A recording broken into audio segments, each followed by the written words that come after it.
Everybody move it. Senz'altro.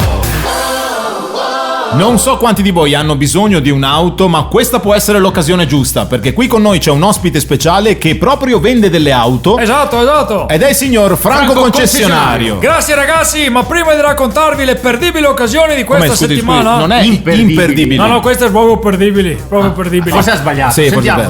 Ho piacere di lanciarvi il nuovo slogan del nostro concessionario. Stavolta i ragazzi del marketing l'hanno fatto in rima anche. Bello, ascoltiamo, sono vediamo. curioso. Non vendiamo sogni, vendiamo auto usate. A volte vanno, a volte impari a camminare. Piace? A parte che non invoglia venire in concessionario, Non ma fa neanche rima. Scusi, auto usate non fa rima con camminare. Ma nel nostro caso sì, auto usate fa proprio rima con camminare. Abbiamo molti problemi a macchine nostre. e lo dice anche. Vabbè. Però abbiamo prezzi imbattibili. Per esempio, a soli 2.300 euro, o dopo comunque se mettiamo d'accordo, una Ford Focus proprietario sconosciuto, appena revisionata ma con piccoli difetti. Scusi, prima di metterci d'accordo, quali sarebbero questi piccoli difetti? Freni che non vanno, Come freni con ma vanno, solo scusi? in discesa. Ma scusi, servono i freni in discesa? Volante che non sterza. Ma come volante che non Ma sterza? solo in curva. Ma se serve in curva? Fanai che non si accende. Mi faccia indovinare, ma solo di sera. Esattamente, la conosci e allora dimmi che eri te il proprietario.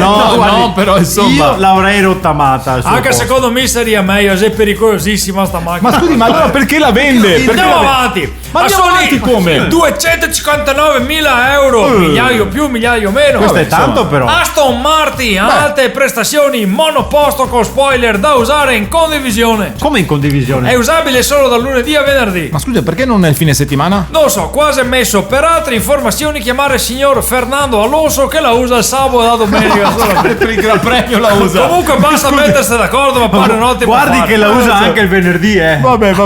Ultima perdibile occasione della settimana. Fiat Doblò usata, bellissima da lontano, bellissima. Auto internazionale dotata di elettronica italiana. Scusi, cosa vuol dire elettronica italiana? Non so, disegnata da Pininfarina, ma quando che era all'asilo.